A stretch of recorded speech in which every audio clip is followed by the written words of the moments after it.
আঞ্চলিক ছাত্ৰ সন্থা আৰু লাকুৱা আঞ্চলিক ছাত্ৰ সন্থাৰ যৌথ উদ্যোগত এই স্থানীয় ৰাইজৰ সহযোগত আমি ঐতিহাসিক লাকুৱা ৰাজগড় পথটো পুনৰ মেৰামতিৰ দাবীত পথ অৱৰোধ কাৰ্যসূচী আমি ঘোষণা কৰিছোঁ আৰু আজি এই পথ অৱৰোধ কাৰ্যসূচী আমি হাতত লৈছোঁ।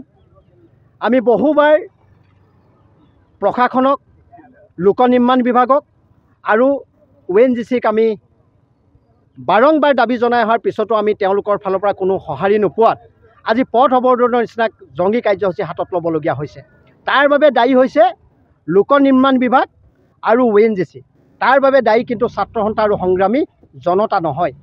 যিটো সময়ত সমগ্ৰ পৃথিৱীত এই লাকুৱাৰ পৰাই প্ৰথম ONGC চিনাকি হৈছিল, প্ৰথমখন তৈলক্ষেত্ৰ লাকুৱা, কিন্তু আজিৰ তাৰিখলৈকে তেওঁলোকে লাকুৱাক সৌন্দৰ্যবৰ্ধনৰ কাৰণে বা ইয়াৰ যিবিলাক স্থানীয় ৰাইজৰ সমস্যাবিলাক সমাধান কৰিবৰ কাৰণে বিভিন্ন সময়ত দাবী উত্থাপন কৰি অহা দাবীবিলাক পূৰণৰ ক্ষেত্ৰত ONGCয়ে কোনো ধৰণৰ ব্যৱস্থা গ্ৰহণ নকৰাত আজি আকৌ ৰাজপথলৈ ৰাইজ ওলাই আহিছে। সকলো সময়তে ঐতিহাসিক শিৱসাগৰ জিলাখন আমি কিয় বঞ্চিত হওঁ? শিৱসাগৰ জিলা আৰু চৰাইদেউ জিলাৰ বাট পথবিলাক আজি জৰাজীৰ্ণ। অসম চৰকাৰে বিভিন্ন সময়ত ডাঙৰ ডাঙৰ বিজ্ঞাপন দি অসমৰ মুখ্যমন্ত্ৰী ডক্টৰ হিমন্ত বিশ্ব শৰ্মা ডাঙৰীয়া আৰু তেওঁ গড় কাটনি বিভাগৰ দায়িত্বটো আছে। এইজন মুখ্যমন্ত্ৰীয়ে সমগ্ৰ অসমৰ দ্ৰুতগতিত উন্নয়নৰ কথা কয়।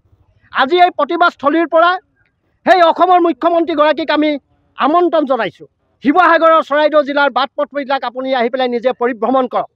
শিৱসাগৰৰ চৰাইদেউ জিলাবাসী ৰাইজ কেনেকৈ কিমান কষ্টত আছে, ছাত্ৰ ছাত্ৰীসকল কেনেকুৱা কষ্টত স্কুললৈ অহা যোৱা কৰিছে, সৰ্বসাধাৰণ ৰাইজে কেনেকৈ অহা যোৱা কৰিছে এই পথবিলাকত, ভাগি চুগি যোৱা পথবিলাকত।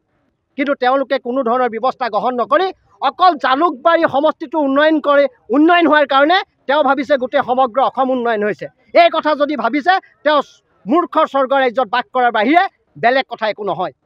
ইয়াত লোক নিৰ্মাণ বিভাগৰ অকমন্যতাৰ কাৰণে আজি শিৱসাগৰ আৰু চৰাইদেউবাসীৰ ৰাইজ অতিষ্ঠ হৈছে, কষ্ট পাইছে, কোনো পৰিকল্পনা নাই।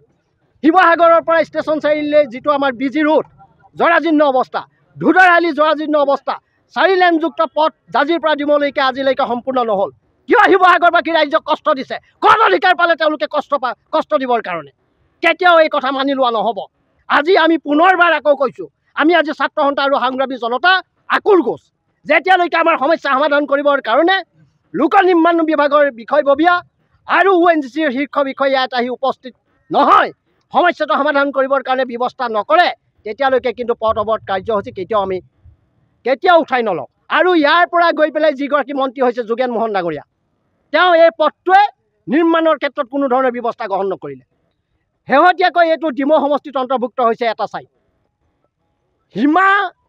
সীমা মামৰা সমষ্টি আৰু ডিমৌ সমষ্টি সীমা নিৰ্ধাৰণ কৰিছে ৰাজগড় পথটোৱে। এই সীমাটো তেওঁলোকে ঠিক কৰিব পৰা নাই, সমষ্টি কি উন্নয়ন কৰিব তেওঁলোকে? সেইকাৰণে এই দুইজনৰ জনপ্ৰতিনিধিক আমি আজি এই সংগ্ৰামৰ জৰিয়তে তীব্ৰ ভাষাৰে গৰিহণা দিছোঁ।